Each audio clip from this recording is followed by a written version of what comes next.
Hello friends, कैसे हैं आप सब लोग। उम्मीद है आप सब लोग अच्छे होंगे। मेरा नाम है संदीप योगी। मैं स्वागत करता हूं आपके और सिर्फ आपके इस यूट्यूब चैनल पे जिसका नाम है जे नीट फिजिक्स ओशन। इस चैनल पे जो आपको कंटेंट मिलने वाला है वो एचसी वर्मा के कंसेप्चुअल क्वेश्चंस करवाए जाएंगे, डीसी वर्मा के मोस्ट इंपॉर्टेंट क्वेश्चन करवाए जाएंगे जो जे नीट के पैटर्न पे होंगे। 11th-12th का जे नीट का होल सिलेबस मैं जल्द ही अपलोड कर दूंगा, धीरे धीरे जैसे जैसे वीडियोज़ बनते जाएंगे। देखिए भाई, सभी लोग एक क्वेश्चन को एक बार पढ़ लेंगे।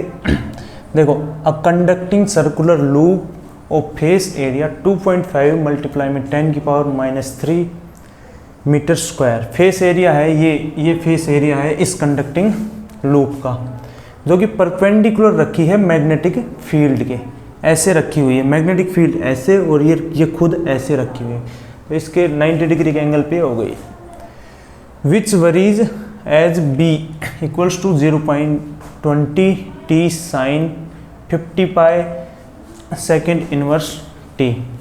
मैग्नेटिक फील्ड कुछ ऐसे वरी कर रहा है इस ट्रम में, इसका एंगल चेंज हो रहा है और ये मैग्नेटिक फील्ड वरी कर रहा है। ये कांस्टेंट ट्रम है ये, तो ये वाला जो एंगल जैसे जैसे चेंज हो रहा है मैग्नेटिक फील्ड आपका चेंज होता जा रहा है। अपन को निकालना है find the charge flowing through any cross section during the time t0 to t40 millisecond, और रेजिस्टेंस आपको 10 ओम का दिया हुआ है।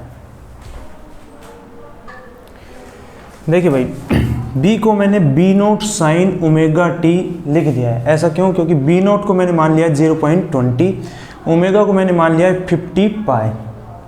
तो ये आपका ये इक्वेशन वहाँ से आपकी बन गई। अपन को निकालना है चार्ज निकालने का फॉर्मूला I से निकलेगा, यानी कि करंट से। ये होता है dq/dt। अच्छा, यहाँ से अगर dq की वैल्यू निकालेंगे तो हमारा क्या आएगा, I/dt। ठीक है, अब ये तो क्या है, इंस्टेंट के लिए, स्मॉल चार्ज के लिए सबसे छोटा टाइम इंटरवल यही है, लेकिन हमें चाहिए 0 से 40 मिली सेकेंड का। तो इसको हम इस टाइम से t मान लेते हैं फिलहाल, इस टाइम से इंटीग्रेट करेंगे तो आपका वो चार्ज आ जाएगा I/dt 0t। ठीक है, इससे इंटीग्रेशन से ये कट जाएगा तो आपका Q टोटल मिल जाएगा, आपको टोटल चार्ज I/dt। पर हमारे पास यहाँ पे I की वैल्यू नहीं है। I निकालने का क्या तरीका है, I का फॉर्मूला होता है इंड्यूस्ड EMF ओवर रेजिस्टेंस। अब इंड्यूस्ड EMF का क्या फॉर्मूला होता है, ये होता है minus d∅/dt, that is flux. Phi यहाँ पे क्या है, फ्लक्स है।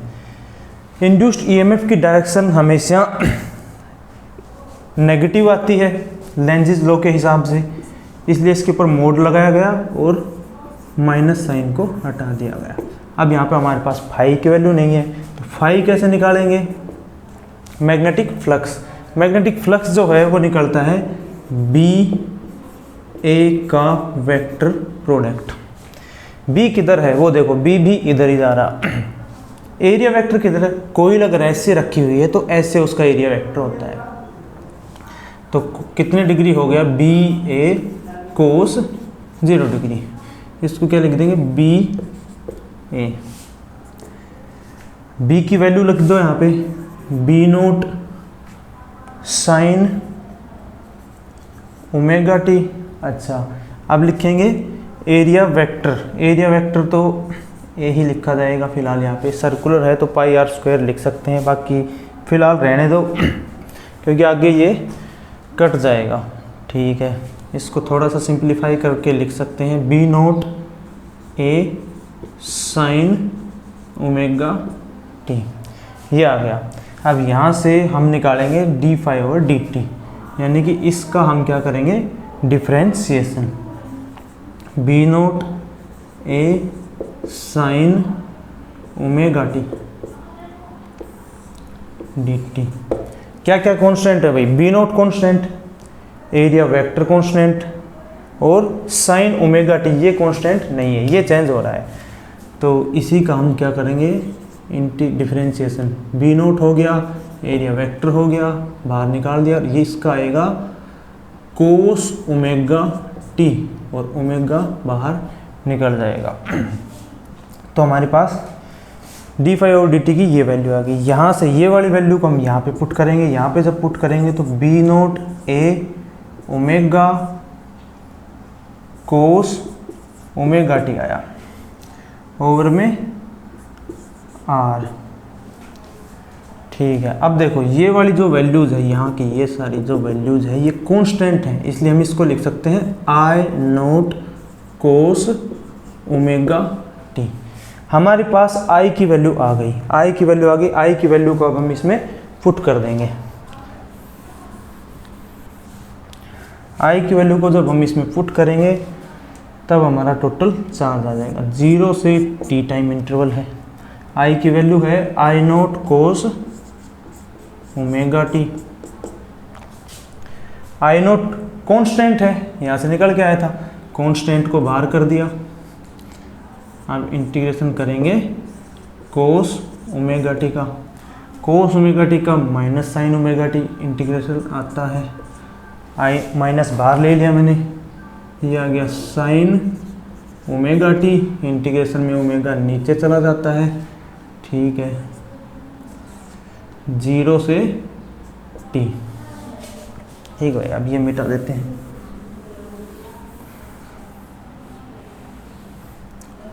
आगे का काम करते हैं।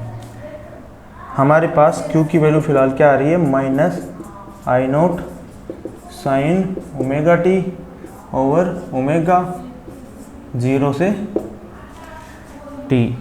देखो टी की वैल्यू होती है 2 पाई बाय ओमेगा, ऐसे निकलता है टाइम पीरियड आपका। तो आई नोट साइन ओमेगा मल्टीप्लाई में टी की वैल्यू लिख दो यहाँ पे 2 पाई ओवर ओमेगा। तो ये तो है आपकी अपर लिमिट। ठीक है, लोअर लिमिट साइन 0। ठीक है, ओमेगा से ओमेगा कैंसिल और ये हो जाएगा आपका 0। चार्ज यहाँ पे इस टाइम इंटरवल में 0 चार्ज, 0 कूलम चार्ज फ्लो करेगा। 2 पाई की जो वैल्यू आती है, साइन 2 पाई की वैल्यू 0 होती है भाई, साइन 2 पाई यानी कि 180 डिग्री, इसकी वैल्यू 0 होती है, इसलिए सारी इक्वेशन 0 आ गई। थैंक्स।